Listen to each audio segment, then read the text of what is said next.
ಯೋಗೇಶ್ ಗೌಡ ಕೊಲೆ ಕೇಸ್ ಅಪರಾಧಿಗಳಿಗೆ ಈಗ ಢವಢವ ಶುರುವಾಗಿದೆ. ಇವತ್ತು ಬಹಳಷ್ಟು ಟೆನ್ಷನ್ ಇದೆ ಅವರಿಗೆ. ಕಾರಣ ಇವತ್ತು ಶಿಕ್ಷೆ ಪ್ರಕಟ ಆಗಲಿದೆ. ಶಾಸಕ ವಿನಯ್ ಕುಲಕರ್ಣಿ ಅಂಡ್ ಗ್ಯಾಂಗ್ಗೆ ಈಗ ನಡುಕ ಉಂಟಾಗಿದೆ. ನಿನ್ನೆ ಅಷ್ಟೇ ಶಿಕ್ಷೆ ಪ್ರಕಟ ಆಗಬೇಕಿತ್ತು, ಆದರೆ ಇದು ಮುಂದೂಡಿಕೆ ಆಗಿತ್ತು. ಇವತ್ತು ಶಿಕ್ಷೆ ಪ್ರಕಟ ಆಗುತ್ತೆ. ಯೋಗೇಶ್ ಗೌಡ ಕೇಸಲ್ಲಿ 17 ಜನರ ಪಾತ್ರ ಸಾಬೀತಾಗಿದೆ. ಹಾಗಾಗಿ ಮರಣದಂಡನೆ ಶಿಕ್ಷೆ ಆಗುತ್ತೋ ಅಥವಾ ಜೀವಾವಧಿ ಶಿಕ್ಷೆ ಆಗುತ್ತೋ? ವಿನಯ್ ಸೇರಿ 17 ಅಪರಾಧಿಗಳಿಗೆ ಇಂದು ಶಿಕ್ಷೆ ಪ್ರಮಾಣ ಪ್ರಕಟ ಆಗಲಿದೆ. ಶಿಕ್ಷೆ ಪ್ರಮಾಣ ಪ್ರಕಟಣೆ ಮಾಡಲಿರುವಂತಹ ಜನಪ್ರತಿನಿಧಿಗಳ ವಿಶೇಷ ಕೋರ್ಟ್ ಕೊಲೆಗಡುಕರಿಗೆ ಯಾವ ಶಿಕ್ಷೆ ವಿಧಿಸುತ್ತೆ ಕೋರ್ಟ್ ಅನ್ನುವಂತಹ ಪ್ರಶ್ನೆ ಈಗ.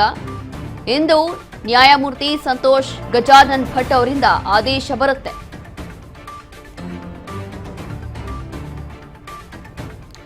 ಶಿಕ್ಷೆ ಪ್ರಮಾಣ ಪ್ರಕಟಣೆ ಮಾಡಲಿರುವಂತಹ ಜನಪ್ರತಿನಿಧಿಗಳ ವಿಶೇಷ ಕೋರ್ಟ್ ಇವತ್ತು. ಹಾಗಾಗಿ ಈ ಒಂದು ಖತರ್ನಾಕ್ ಗ್ಯಾಂಗ್ಗೆ ಕೊಲೆಗಡುಕರಿಗೆ ಇವತ್ತು ಯಾವ ರೀತಿಯಾದಂತಹ ಶಿಕ್ಷೆ ಆಗುತ್ತೆ, ವಿನಯ್ ಕುಲಕರ್ಣಿ ಸೇರಿ ಇನ್ನ 17 ಅಪರಾಧಿಗಳಿಗೂ ಕೂಡ ಎಷ್ಟು ವರ್ಷ ಜೈಲಾಗುತ್ತೆ, ಒಬ್ಬೊಬ್ಬರಿಗೂ ಯಾವ ರೀತಿಯಾದಂತಹ ಶಿಕ್ಷೆ ಆಗ್ಬೋದು ಅನ್ನುವಂಥದ್ದು ಸದ್ಯದ ಕುತೂಹಲ ಇರುವಂಥದ್ದು. ನಿನ್ನೆ ಅಷ್ಟೇ ವಾದ ಪ್ರತಿವಾದ ವಿಚಾರಣೆ ಎಲ್ಲವೂ ಕೂಡ ನಡೆದಿದೆ. ಅದಾದ ನಂತರ ನಿನ್ನೆ ಸಂಜೆ ಅಷ್ಟರಲ್ಲಿ ಶಿಕ್ಷೆ ಪ್ರಮಾಣ ಆಗಬೇಕಿತ್ತು, ಶಿಕ್ಷೆ ಪ್ರಮಾಣ ಪ್ರಕಟ ಆಗಬೇಕಿತ್ತು, ಆದರೆ ಅದು ಮುಂದೂಡಿಕೆ ಆಯಿತು. ಇದೀಗ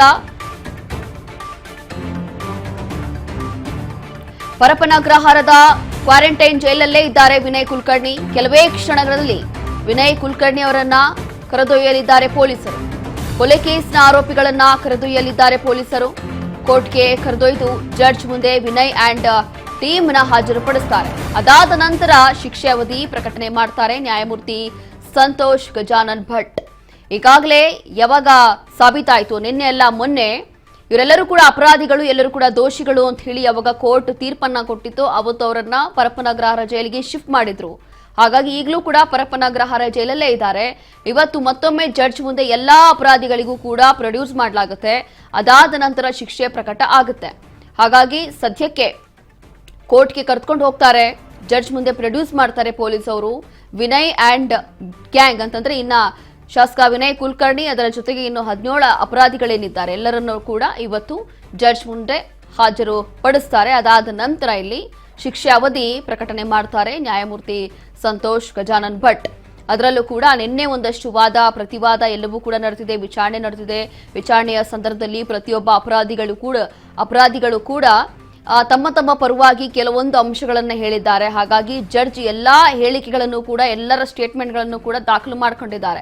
ವಿಶೇಷವಾಗಿ ವಿನಯ್ ಕುಲಕರ್ಣಿ ಬಗ್ಗೆ ಹೇಳೋದಾದ್ರೆ, ವಿನಯ್ ಕುಲಕರ್ಣಿ ಹೇಳ್ಕೊಂಡಿರುವಂತದ್ದು, ನನಗೆ ವಯಸ್ಸಾಗಿರುವಂತಹ ಮದುವೆ ವಯಸ್ಸಿಗೆ ಬಂದಿರುವಂತ 2 ಹೆಣ್ಮಕ್ಳಿದ್ದಾರೆ, ಒಬ್ಬ ಮಗ ಇದ್ದಾನೆ, ನನ್ನ ಹೆಂಡತಿಗೆ ಆರೋಗ್ಯ ಸಮಸ್ಯೆ ಇದೆ, ಮನೆ ನೋಡ್ಕೊಳ್ಬೇಕು, ನಾನೇ ನನ್ನ ಮನೆಯ ಆಧಾರಿತ ವ್ಯಕ್ತಿಯಾಗಿದ್ದೀನಿ, ಅದರ ಜೊತೆಗೆ ಇಷ್ಟು ವರ್ಷ ನನ್ನ ಕ್ಷೇತ್ರದಲ್ಲಿ ಒಂದು ಸಮಾಜ ಸೇವೆ ಮಾಡಿದ್ದೀನಿ, ಒಬ್ಬರಿಗೂ ಕೂಡ ತೊಂದರೆ ಕೊಟ್ಟಿಲ್ಲ, ಒಬ್ಬ ರಾಜಕೀಯ ಜೀವನದಲ್ಲೂ ಕೂಡ ಒಳ್ಳೆ ಸೇವೆಯನ್ನ ಮಾಡಿದ್ದೀನಿ, ಮುಂದಿನ ದಿನಗಳಲ್ಲೂ ಕೂಡ ಅದೇ ಮಾಡಬೇಕು ಅನ್ನೋಂಥದ್ದು ನನ್ನ ಉದ್ದೇಶ. ಹಾಗಾಗಿ ಆದಷ್ಟು ಕಡಿಮೆ ಶಿಕ್ಷೆ ಪ್ರಕಟ ಮಾಡಿ ಅಂತ ಹೇಳಿ ನಿನ್ನೆ ಕೂಡ ಕಣ್ಣೀರು ಹಾಕಿದ್ರು.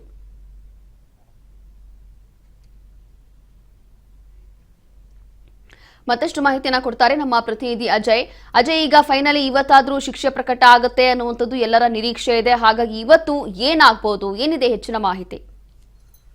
ರೋಶ್ನಿ, ಇಲ್ಲಿ ಯೋಗೇಶ್ ಗೌಡ ಕೊಲೆ ಪ್ರಕರಣಕ್ಕೆ ಸಂಬಂಧಪಟ್ಟಂತೆ ಒಟ್ಟು 17 ಜನ ಆರೋಪಿಗಳನ್ನ ಈಗಾಗಲೇ ನ್ಯಾಯಾಲಯಕ್ಕೂ ಕೂಡ ಹಾಜರನ್ನ ಪಡಿಸಿದ್ರು. ನಿನ್ನೆಯೂ ಕೂಡ ಸಾಕಷ್ಟು ವಾದಗಳು ಕೂಡ ನಡೀತು, ಪ್ರತಿವಾದಗಳು ಕೂಡ ನಡೀತು. ಅಂದ್ರೆ ಇಲ್ಲಿ ಪ್ರಮುಖವಾಗಿ ನ್ಯಾಯಾಧೀಶರು ಕೂಡ ಅವರ ಪರ ಆರೋಪಿಗಳ ಪರ ವಕೀಲರು ಏನಿರ್ತಾರೆ ಅವರು ಕೂಡ ಕೆಲವೊಂದಷ್ಟು ಮನವಿಯನ್ನ ಸಲ್ಲಿಸಿದ್ರು. ಈಗಾಗಲೇ ಶಿಕ್ಷೆಯ ಪ್ರಮಾಣವನ್ನ ಇವತ್ತು ನಿಗದಿ ಮಾಡಿದ್ದೀರಿ, ಆದ್ರೆ ಆರೋಪಿಗಳ ಪರವಾಗಿ ಕೆಲವೊಂದಷ್ಟು ಅವರು ಕೂಡ ಮನವಿಯನ್ನ ಮಾಡ್ತಾ ಇದ್ದಾರೆ. ಕೆಲವರಿಗೆ ಆರೋಗ್ಯದಲ್ಲಿ ಸಮಸ್ಯೆ ಇದೆ, ಕುಟುಂಬದ ಸಮಸ್ಯೆಗಳು ಇದಾವೆ, ಕೆಲವರಿಗೆ ತೀರಾ ಅವರ ಫ್ಯಾಮಿಲಿ ಸಮಸ್ಯೆಗಳು ಇರೋದ್ರಿಂದ ಅವ್ರಿಗೆ ಕಡಿಮೆ ಶಿಕ್ಷೆಯನ್ನ ಕೊಡಬೇಕು ಅಂತ ಹೇಳಿ ನ್ಯಾಯಾಧೀಶರ ಮುಂದೆ ಆರೋಪಿಗಳ ಪರ ವಕೀಲರು ಕೂಡ ಸಾಕಷ್ಟು ಮನವಿಯನ್ನ ಮಾಡಿದ್ರು. ಒಂದು ಕಡೆ ನಂತರವಾಗಿ ನ್ಯಾಯಾಧೀಶರು ಖುದ್ದು ಆರೋಪಿಗಳನ್ನು ಕೂಡ ಕೆಲವೊಂದಷ್ಟು ಮಾತುಗಳನ್ನು ಕೇಳಿದ್ರು. ಈ ಒಂದು ಪ್ರಕರಣದಲ್ಲಿ ನಿಮ್ಮ ಪಾತ್ರ ಇರೋದು ಸತ್ಯ ಇದೆ, ಹೀಗಾಗಿ ನೀವು ಒಪ್ಕೋತಿರಂತ ಸಂದರ್ಭದಲ್ಲಿ ಇವನ್ AR-15 ಆರೋಪಿ ಆಗಿರುವಂತ ವಿನಯ್ ಕುಲಕರ್ಣಿ ಕೂಡ ಮಾತನಾಡುವಂತ ಸಂದರ್ಭದಲ್ಲಿ ಸಾಕಷ್ಟು ಕಣ್ಣೀರನ್ನ ಹಾಕೊಂಡು ಜಡ್ಜ್ ಮುಂದೆ ಮನವಿಯನ್ನ ಮಾಡಿದ್ರು. ನನಗೂ ಕೂಡ 2 ಹೆಣ್ಣು ಮಕ್ಕಳಿದ್ದಾರೆ, ಅವರ ಮದುವೆ ಜವಾಬ್ದಾರಿ ಇದೆ, ಜೊತೆಗೆ ನನಗೂ ಕೂಡ ಒಂದು ಆರೋಗ್ಯದಲ್ಲಿ ಸಮಸ್ಯೆ ಇದೆ. ಈ ಒಂದು ರಾಜಕೀಯ ದ್ವೇಷದಿಂದ ನನ್ನ ಈ ಒಂದು ಪ್ರಕರಣದಲ್ಲಿ ಸಿಲುಕುವಂತ ಕೆಲಸವನ್ನ ರಾಜಕೀಯ ಪ್ರೇರಿತವಾಗಿ ಮಾಡಿದ್ದಾರೆ ಅಂತ ಹೇಳಿ ಕೆಲವೊಂದಷ್ಟು ಆರೋಪನ ಮಾಡಿದ್ರು. ಜೊತೆಗೆ ನನಗೆ ಒಬ್ಬ ಮಗ ಕೂಡ ಇರೋದ್ರಿಂದ, ಜೊತೆಗೆ 3,500 ಹಸುಗಳನ್ನ ಸಾಕ್ತಾ ಇದ್ದೀನಿ, ಅವೆಲ್ಲ ಪೋಷಣೆಯನ್ನು ನಾನೇ ಮಾಡಬೇಕಾಗಿದೆ. ಹೀಗಾಗಿ ನನಗೆ ಅತಿ ಕಡಿಮೆ ಒಂದು ಶಿಕ್ಷೆಯನ್ನ ಕೊಡಿ ಅಂತ ಹೇಳಿ ಮನವಿಯನ್ನು ಕೂಡ ಮಾಡಿದ್ರು. ಹೀಗಾಗಿ ನ್ಯಾಯಾಧೀಶರು ಕೂಡ ಎರಡು ಕಡೆ ವಾದವನ್ನು ಕೂಡ ಕೇಳಿದ್ರು, ಮನವಿನೂ ಕೂಡ ಕೇಳಿದ್ರು. ಅದಾದ ನಂತರವಾಗಿ ನಿನ್ನೆ ಶಿಕ್ಷೆಯ ಪ್ರಮಾಣವನ್ನ ಪ್ರಕಟ ಮಾಡಬೇಕಾಯ್ತು. ಆದ್ರೆ ಇಬ್ರು ಕೂಡ ಸಾಕಷ್ಟು ಟೈಮ್ ಹಿಡಿತು. ಅಂದ್ರೆ ಸಂಜೆಗೂ ಕೂಡ ವಾದ ಪ್ರತಿವಾದಗಳು ಆಯ್ತು, ಮನವಿಯನ್ನ ಸಲ್ಲಿಸಿದ್ರು. ಹೀಗಾಗಿ ಇವತ್ತಿಗೆ ಅಂದ್ರೆ ನಿನ್ನೆ ಕೂಡ ಹೇಳಿದ್ರು ನಾಳೆಗೆ ಒಂದು ಶಿಕ್ಷೆಯ ಪ್ರಮಾಣವನ್ನ ಪ್ರಕಟ ಮಾಡ್ತೀವಿ ಅಂತ ಹೇಳಿ ನ್ಯಾಯಾಧೀಶರು ಕೂಡ ಸೂಚನೆಯನ್ನ ಕೊಟ್ಟರು. ಹೀಗಾಗಿ ಇವತ್ತು ಒಂದು 11 ಗಂಟೆ ಸುಮಾರಿಗೆ ಮತ್ತೆ ಆರೋಪಿಗಳನ್ನ ಎಲ್ಲರನ್ನೂ ಕೂಡ ಫಿಸಿಕಲ್ ಅಪಿಯರೆನ್ಸ್ ಅನ್ನ ಮಾಡ್ತಾರೆ ನ್ಯಾಯಾಧೀಶರ ಮುಂದೆ. ನಂತರ ಅವರ ಆರೋಪಿಗಳ ಒಂದು ಎಲ್ಲಾ ಏನೇನು ಕೃತ್ಯವನ್ನ ಎಸಗಿದ್ರು ಅದನ್ನ ಆರೋಪಿಗಳ ಸಮ್ಮುಖದಲ್ಲೇ ಹೇಳಿ ಅವರಿಗೆ ಶಿಕ್ಷೆ ಪ್ರಮಾಣವನ್ನ ನೀಡುವಂತ ಕೆಲಸಗಳು ಕೂಡ ಆಗುತ್ತೆ.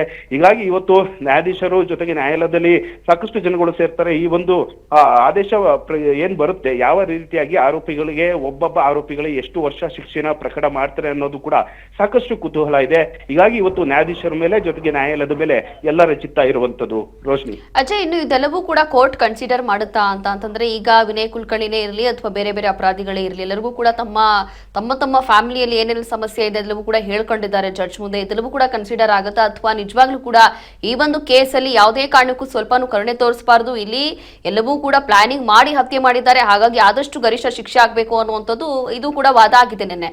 ಹಾಗಾಗಿ ಕೋರ್ಟ್ ಯಾವ ರೀತಿಯಾಗಿ ಇದನ್ನ ಪರಿಗಣಿಸುತ್ತೆ ಅಂತ? ಖಂಡಿತ ಇಲ್ಲಿ ಎರಡು ವಿಚಾರವನ್ನ ನಾವು ಗಮನದಲ್ಲಿ ಇಟ್ಕೋಬೇಕಾಗುತ್ತೆ. ಒಂದು, ನ್ಯಾಯಾಧೀಶರ ಮುಂದೆ ವಕೀಲರು ಕೂಡ ಮಾತನಾಡುವಂತ ಸಂದರ್ಭದಲ್ಲಿ ಸಾಕಷ್ಟು ಮನವಿಯನ್ನ ಮಾಡ್ತಾ ಇದ್ರು ಆರೋಪಿಗಳ ಪರವಾಗಿ. ಅದೇ ರೀತಿಯಾಗಿ ಸಿಬಿಐ ಪರವಾಗಿ ವಾದವನ್ನ ಮಾಡಿದಂತ ಏನು ಅಡ್ವೊಕೇಟ್ಸ್ ಇದ್ದಾರೆ ಅವರು ಕೂಡ ಸಾಕಷ್ಟು ಮನವಿಯನ್ನ ಮಾಡಿದ್ದಾರೆ. ಈ ಒಂದು ಕೊಲೆ ಸಾಕಷ್ಟು ಪ್ರೀ ಪ್ಲಾನ್ ಅನ್ನ ಮಾಡಿ ಕೋಲ್ಡ್ ಬ್ಲಡೆಡ್ ಮರ್ಡರ್ ಅಂತ ಹೇಳಿ ಉಲ್ಲೇಖವನ್ನ ಮಾಡಿದ್ದು. ಜೊತೆಗೆ ಇಲ್ಲಿ ಸಾಕ್ಷಿನಾಶ ಸೇರಿದಂತೆ ಅನ್ನದ ಆಮಿಷ ಆಗಿರ್ಬೋದು, ಜೊತೆಗೆ ಕೊಲೆ ಮಾಡೋದಕ್ಕೆ ಒಂದು ಕೂಟವನ್ನ ರಚನೆ ಮಾಡ್ಕೊಂಡಿದ್ರು. ಕೊಲೆ ಮಾಡುವಂತ ಮುಂಚಿತವಾಗಿ ಯಾವ ರೀತಿಯಾಗಿ ಪ್ಲಾನ್ ಅನ್ನ ಮಾಡಿದ್ರು, ಈ ಎಲ್ಲವನ್ನು ಕೂಡ ಸಿಬಿಐ ತನಿಖಾ ಹಂತದಲ್ಲಿ ವರದಿಯನ್ನ ಅಂದ್ರೆ ಆಲ್ಮೋಸ್ಟ್ 10,000ಕ್ಕೂ ಹೆಚ್ಚು ಪುಟಗಳ ಒಂದು ಚಾರ್ಜ್ ಶೀಟ್ ಅನ್ನ ಕೂಡ ಸಲ್ಲಿಕೆಯನ್ನ ಮಾಡಿದ್ರು. ಅದರಲ್ಲಿ ಸ್ಪಷ್ಟವಾಗಿ ಉಲ್ಲೇಖ ಇದೆ ಒಬ್ಬೊಬ್ಬ ಆರೋಪಿ ಯಾವ ರೀತಿಯಾಗಿ ಪಾತ್ರವನ್ನ ವಹಿಸಿದ್ದ ಅಂತ ಹೇಳಿ. ಹೀಗಾಗಿ ಎಲ್ಲ ಆರೋಪಿಗಳ ಅಂದ್ರೆ ಅಪರಾಧಿಗಳ ಕೃತ್ಯಗಳು ಒಂದೊಂದಾಗಿ ಎಲ್ಲರದ್ದು ಕೂಡ ಪಾತ್ರದ ಬಗ್ಗೆ ಸಂಪೂರ್ಣ ಒಂದು ಉಲ್ಲೇಖ ಆಗಿದೆ ಚಾರ್ಜ್ ಶೀಟ್ ನಲ್ಲಿ. ಹೀಗಾಗಿ ಇವತ್ತು ಕೂಡ ಯಾವುದೇ ರೀತಿಯಾದಂತಹ ವಾದಗಳು ಇರೋದಿಲ್ಲ, ಪ್ರತಿವಾದಗಳು ಕೂಡ ಇರೋದಿಲ್ಲ. ಕೇವಲ ಇಲ್ಲಿ ಶಿಕ್ಷೆ ಪ್ರಮಾಣದ ಒಂದು ಆದೇಶ ಕೂಡ ಬರುತ್ತೆ.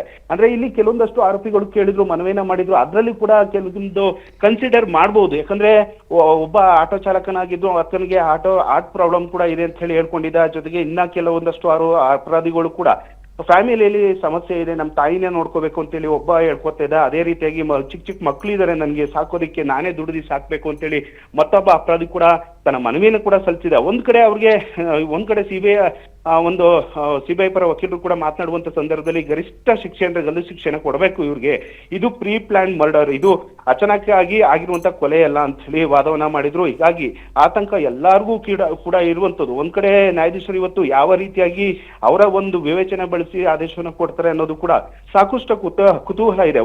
ಒಂದು ವೇಳೆ ಆ ಅಪರಾಧಿಗಳು ಹೇಳಿದಂತೆ ಕೆಲವೊಂದಷ್ಟು ಸಮಸ್ಯೆಗಳ ಬಗ್ಗೆ ಅದನ್ನು ಕೂಡ ಒಂದು ಮನದಲ್ಲಿ ಇಟ್ಕೊಂಡು ಏನಾದ್ರೂ ಗರಿಷ್ಠ ಮಟ್ಟ ಅಂತಂದ್ರೆ ಗಲ್ಲು ಶಿಕ್ಷೆ ಅಂತ ಹೇಳ್ತಾ ಇದ್ರು, ಅತಿಷ್ಟು ಜೀವಾವಧಿ ಶಿಕ್ಷೆ ಏನಾದ್ರೂ ಕೊಡಬಹುದಾ, ಅಥವಾ 14 ವರ್ಷ ಅಥವಾ 10 ವರ್ಷ ಈ ರೀತಿಯಾಗಿ ಕೊಡೋದು ಕೂಡ ಆ ಒಂದು ವಿವೇಚನೆ ನ್ಯಾಯಾಧೀಶರಿಗೆ ಬಿಟ್ಟಿರುತ್ತೆ. ಹೀಗಾಗಿ ಇವತ್ತು ಸಾಕಷ್ಟು ಕುತೂಹಲ ಇದೆ ಈ ಒಂದು ಜಡ್ಜ್ಮೆಂಟ್ ಮೇಲೆ.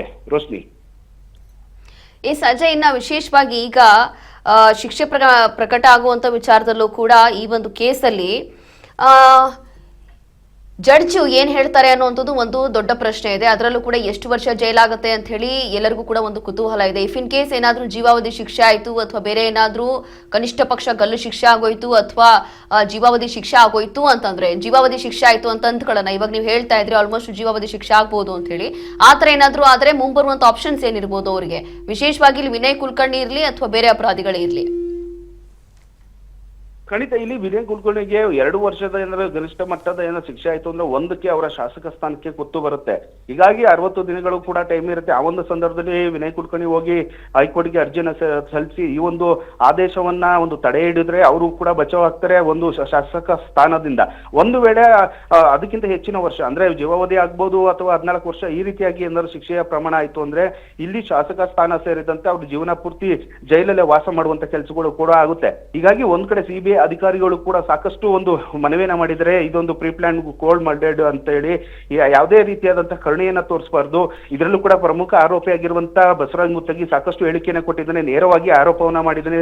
ಆತ ಕೂಡ ಅಂದ್ರೆ A1 ಆರೋಪಿ ಸೇರಿದಂತೆ A17 ಆರೋಪಿ ಏನಿದ್ದಾರೆ ಇಬ್ರು ಕೂಡ ಮಾಫಿ ಸಾಕ್ಷಿ ಆಗಿರೋದ್ರಿಂದ ಅವರು ಎಲ್ಲಾ ರೀತಿಯಾದಂತಹ ತನಿಖೆಗೆ ಸಹಕಾರವನ್ನ ನೀಡಿದ್ದಾರೆ. ಜೊತೆಗೆ ಆರೋಪಿಗಳ ಒಬ್ಬೊಬ್ರು ಪಾತ್ರ ಏನು ಅಂತ ಹೇಳಿದರೆ ವಿನಯ್ ಕುಲಕರ್ಣಿ ಯಾವ ರೀತಿಯಾಗಿ ಪ್ಲಾನ್ ಅನ್ನ ಮಾಡಿದ್ರು, ಎಷ್ಟು ಜನನ ಸೇರ್ಕೊಂಡು ಕೊಲೆಯನ್ನ ಮಾಡಿಸ್ಬೇಕು, ನಂತರ ಕೊಲೆ ಆದ ಮೇಲೆ ಯಾವ ರೀತಿಯಾಗಿ ಪ್ರಕರಣವನ್ನ ಮುಚ್ಚಿ ಹಾಕ್ಬೇಕು, ಸಾಕ್ಷಿಗಳನ್ನ ನಾಶ ಮಾಡಬೇಕು, ಈ ಎಲ್ಲವನ್ನು ಕೂಡ ಆತ ಮಾಫಿ ಸಾಕ್ಷಿಯಲ್ಲಿ ಹೇಳ್ಕೊಂಡಿದ್ದಾನೆ. ಹೀಗಾಗಿ ಎಲ್ಲ ಸಾಕ್ಷಿಗಳು ವಿನಯ್ ಕುಲಕರ್ಣಿ ಅವರ ವಿರುದ್ಧವಾಗೇ ಇದೆ. ಜೊತೆಗೆ 17 ಜನ ಆರೋಪಿಗಳು ಏನೇನ್ ಕೃತ್ಯವನ್ನ ಎಸ್ಕೊಂಡಿದ್ರು, ಜೊತೆಗೆ ಕೊಲೆ ಮಾಡಿದಂತ ಸಂದರ್ಭದಲ್ಲಿ ಅವರೇ ಹೋಗಿ ವಾಲಂಟರಿ ಆಗಿ ಸರೆಂಡರ್ ಆಗಿದ್ರು, ನಾವೇ ಕೊಲೆ ಮಾಡಿದೀವಿ ಅಂತ ಹೇಳಿ, ಜೊತೆಗೆ ಅಂದ್ರೆ ಸಾಕ್ಷಿನ ಮುಚ್ಚಿ ಹಾಕುವಂಥದ್ದು. ಅಂದ್ರೆ ಇಲ್ಲಿ ಸಾಕ್ಷಿಗಳು ಯಾರ್ಯಾರು ನೋಡಿದ್ರು ಅವರನ್ನ ಹಣ ಕೊಟ್ಟು ಅವ್ರನ್ನ ಒಂದು ಬೇರೆ ರೀತಿಯಾಗಿ ತೊಂದರೆ ಕೊಡುವಂಥದ್ದು ಅಥವಾ ಅವ್ರಿಗೆ ಕೊಲೆ ಮಾಡ್ತೀವಿ ಅಂತ ಬೆದರಿಕೆ ಹಾಕೋದು ಎಲ್ಲವೂ ಕೂಡ ಕೆಲವೊಂದಷ್ಟು ಆಡಿಯೋಗಳು ಸೇರಿದಂತೆ ಕೆಲವೊಂದು ಹೇಳಿಕೆಗಳು ಕೂಡ ದಾಖಲಾಗಿರೋದ್ರಿಂದ ಆರೋಪಿಗಳ ವಿರುದ್ಧವಾಗೇ ಇದೆ.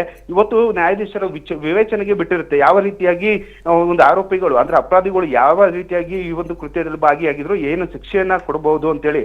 ಒಬ್ಬ ಆರೋಪಿಗೆ 7 ವರ್ಷ ಕೊಟ್ಟರೆ ಇನ್ನೊಬ್ಬ ಆರೋಪಿಗೆ ಆಲ್ಮೋಸ್ಟ್ 10 ವರ್ಷ ಕೊಡ್ಬೋದು ಅಥವಾ 14 ವರ್ಷ ಕೊಡ್ಬೋದು, ಜೀವಾವಧಿ ಶಿಕ್ಷೆಯನ್ನ ಕೊಡ್ಬೋದು. ಈ ರೀತಿಯಾಗಿ ಅದು ನ್ಯಾಯಾಧೀಶರ ವಿವೇಚನೆಗೆ ಬರುತ್ತೆ. ಇವತ್ತು ನಿಜಕ್ಕೂ ಕೂಡ ಕೋರ್ಟ್ನಲ್ಲಿ ಏನಾಗುತ್ತೆ ಅನ್ನೋಂಥ ಕುತೂಹಲ ಒಂದು ಕಡೆ ಅಪರಾಧಿಗಳಿಗೂ ಕೂಡ ಇದೆ. ಅದೇ ರೀತಿಯಾಗಿ ಈ ಒಂದು ಪ್ರಕರಣದಲ್ಲಿ I5 ಪ್ರಕರಣ ಆಗಿರೋದ್ರಿಂದ ಒಬ್ಬ ಸಚಿವ ಈ ಒಂದು ಪ್ರಕರಣದಲ್ಲಿ ಪ್ರಮುಖ ಆರೋಪಿ ಆಗಿರೋದ್ರಿಂದ ಯಾವ ಸ್ಟೇಟ್ ಅಂದ್ರೆ ಈ ಒಂದು ಜಡ್ಜ್ಮೆಂಟ್ ಬರುತ್ತೆ ಅನ್ನೋದು ಕೂಡ ಸಾಕಷ್ಟು ಕುತೂಹಲ ಇರುವಂತದ್ದು. Roshni, yes, thank you Ajay ನಿಮ್ಮೆಲ್ಲ ಮಾಹಿತಿಗಾಗಿ.